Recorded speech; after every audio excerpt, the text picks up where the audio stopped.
Dan kita telah bergabung dengan Dr. Dominikus Husada, spesialis anak yang juga Sekretaris Komda KIPI Jawa Timur.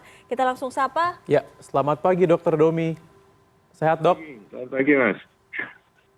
Ya dok, ini kan kita tahu tanggal 28 Maret Ketua Komnas KIPI menyatakan akan berkoordinasi dengan Komda KIPI Jawa Timur mengenai investigasi kejadian ini. Apakah sudah ada hasilnya dokter? Kita sudah membahas mengenai kasus ini, namun pernyataan resmi akan keluar dari Komnas KIPI. Jadi ketika kita sudah berkoordinasi dan permasalahan dibahas di tingkat nasional, maka tentu pernyataan akan keluar dari Komnas KIPI. Saya kira begitu. Baik, kapan itu dok akan diumumkan hasilnya? Kayaknya kalau nggak hari ini, besok Komnas sudah bisa merilis. Tapi itu tergantung pada Komnas ya. Baik. Dok, sambil menunggu pernyataan resmi, masyarakat tentunya ingin mengetahui sejauh apa KIPI ini terjadi atau kejadian ikutan pasca imunisasi ini terjadi pada anak-anak secara umum, dok. Apakah semua anak punya potensi yang sama atau bagaimana sebenarnya? Ya, jadi begini, buatan manusia nggak pernah ada yang sempurna. Selalu akan ada sesuatu ya, tapi dalam hal imunisasi, kita selalu menjaga kualitas imunisasi itu, baik vaksinnya maupun programnya. Dalam konteks menjaga kualitas inilah semua kejadian yang mengikuti imunisasi perlu dicatat.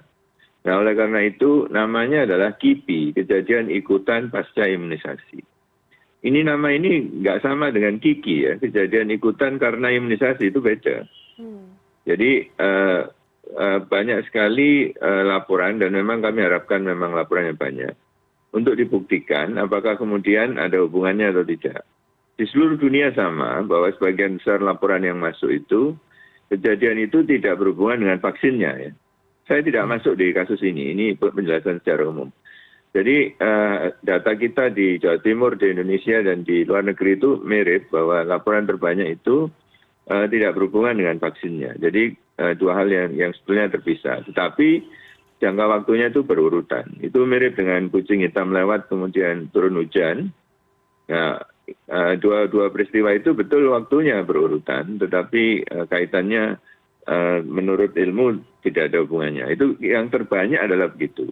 Tetapi memang ada satu dua yang berhubungan dengan imunisasi. Kalau diberi DPT misalnya terus panas, itu biasanya karena vaksinnya. Jadi itu pun kita sudah tahu.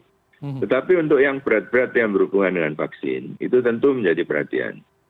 Nah selama ini kalau vaksin itu memang menimbulkan sesuatu yang berat, dia kemungkinan besar akan dilarang. Seperti yang pernah terjadi dengan beberapa vaksin dalam sejarah kita. Jadi gambarannya kira-kira demikian Mbak, apa yang kita hadapi. Baik dok, kemudian juga ini kemarin jenis vaksinasi ataupun imunisasi yang diberikan terhadap korban yang di Trenggalek itu sebenarnya jenis vaksinasi apa dok? Karena sempat ada perbedaan keterangan gitu ya antara bidan dan orang tua dari korban. Yang jelas dia terima vaksin DPT dengan polio suntik. Ya.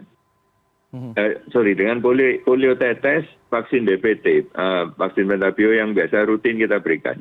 Ditambah satu lagi vaksin PCV namanya. Itu rutin sesuai dengan jadwal yang sudah ditetapkan oleh Kementerian Kesehatan. Saya kira tidak ada sesuatu yang luar biasa untuk vaksin yang diberikan, sama dengan yang kita berikan pada bayi-bayi lain pada usianya. Dok, tapi apakah kita berbicara umum lagi ya dok, apakah ada juga kejadian atau fakta-fakta di masa lalu bahwa tenaga kesehatan bisa saja memberikan vaksin yang tidak sesuai dengan jatahnya diberikan di hari itu? Ada, tapi itu boleh dibilang ya, kejadian yang sangat jarang terjadi. Tapi ada, karena kan manusia nggak mungkin sempurna lah, selalu ada. Dan itu gunanya, setiap kali ada laporan, itu selalu dilakukan investigasi. Investigasi dalam prosedur KIPI, itu ada sendiri. Nah ini termasuk jenis vaksin yang diberikan, bagaimana penyimpanan, transportasi, siapa yang memberikan. Dan salah satu yang juga penting, di antara yang menerima vaksin yang sama pada saat yang sama, berapa orang yang mengalami keluhan. Ya, karena ini salah satu indikator untuk menentukan di mana persoalannya. Itu tentu akan ada investigasi ke arah sana. Pernah terjadi namun sangat jarang. Begitu, Pak. Oke, mungkin Dok sedikit edukasi lagi bagi masyarakat gitu Dok. Mungkin bisa dijelaskan Dok, imunisasi wajib pada anak itu yang harus diberikan tuh apa saja sih Dok? Tahun ini Kementerian Kesehatan telah menambah 5 jenis vaksin baru, sehingga seluruh yang harus diterima oleh bayi dan anak itu jumlahnya 14. 14, bukan 14 injeksi, bukan 14 antigen vaksin. Kalau umurnya dia baru lahir, biasanya kita cuma memberikan hepatitis B. Setelah itu BCG. Setelah itu umur 2 bulan dia akan terima DPT dan polio tetes. Kemudian mulai tahun ini ditambahkan vaksin untuk PCV namanya, Streptococcus pneumoniae. Dan ada satu lagi dia akan ditetesi untuk diare, rotavirus. Nah, itu pada usia sekitar 2 bulan dan akan diulangi pada umur 3 bulan. Kemudian pada 4 bulan akan masuk vaksin polio injeksi. Polio injeksi merupakan vaksin yang diberikan untuk melengkapi kekebalan dari vaksin polio tetes. Berulang lagi pada bulan berikutnya, polio injeksi tetap akan diberikan.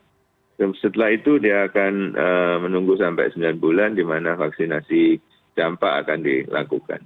Jadi secara prinsip sebetulnya vaksinasi itu disusun dengan rapi. Ya, dengan penambahan 5 antigen ini pun jadwal itu tidak memberikan suatu hal yang luar biasa pada si anak. Yang berbeda adalah kita sekarang akan memberikan suntikan lebih dari 1 pada 1 kali anak itu datang ke posyandu atau puskesmas. Nah, ini yang di masa sebelumnya hanya dilakukan di tempat-tempat tertentu. Tetapi di negara-negara maju itu sudah satu hal yang rutin dilakukan.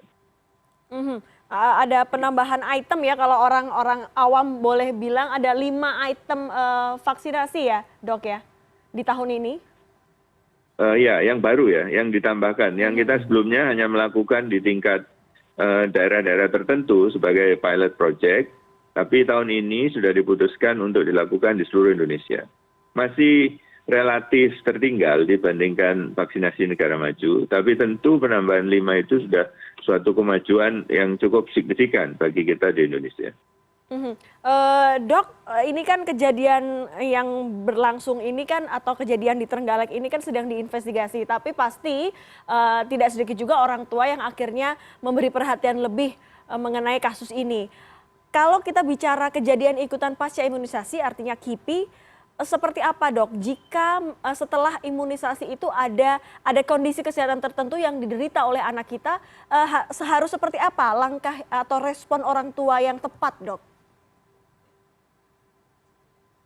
Ya, sebetulnya semua kejadian itu perlu disampaikan pada dokter atau tenaga kesehatan yang memberikan imunisasi.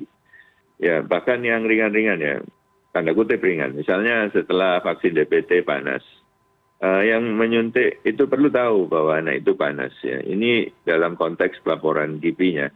Karena kita mendata itu bukan cuma yang berat-berat, tapi yang ringan itu pun juga didata. Nah, dengan cara ini kita tahu pasti berapa banyak orang yang menerima vaksin A akan mengalami keluhan apa. Ya, itu mintanya begitu. Kalau bisa komunikasi dengan yang memberi imunisasi. Kalau nggak lapor saat itu, nanti waktu imunisasi berikutnya sampaikan. Nah, tentu yang lebih berat, misalnya panas terus kejang ya, 3% anak di dunia ini akan kejang jika panas pada usia di bawah 6 tahun, itu tentu kami juga perlu tahu. Demikian juga kalau ada masalah sebelumnya. Jadi yang sering itu adalah gizinya kurang baik, tapi itu biasanya tenaga kesehatan sudah melihat. Lalu perkembangannya, katakan misalnya anak umur 9 bulan belum bisa angkat kepala, itu kami perlu tahu itu. Sehingga bisa menentukan strategi yang lebih tepat. Bukan merupakan suatu penghalang untuk imunisasi. Sangat jarang penghalang imunisasi itu yang bersifat absolut. Jadi tidak harus di stop, itu sangat jarang. Yang sering itu adalah disesuaikan dengan kondisinya. Termasuk kalau anak itu sedang sakit, misalnya waktu hari pelaksanaan imunisasi, nah, ini sangat bergantung pada pemeriksaan dari tenaga kesehatan.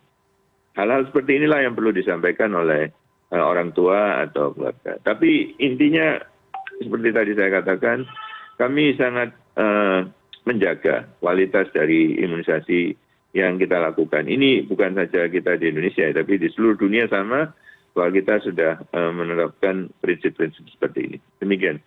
Iya baik, jadi tentu kita masih terus menunggu ya hasil investigasinya dan tentunya juga mungkin himbauan juga bagi orang tua sebelum membawa anaknya vaksin dipastikan juga anaknya dalam keadaan sehat dan prima gitu ya, Dan jadi harus bisa lapor ya. maksimal. Harus lapor juga. Baik, Dr. Dominikus Husada, Sekretaris Komda KIPI Jawa Timur, terima kasih atas informasinya. Selamat kembali beraktivitas.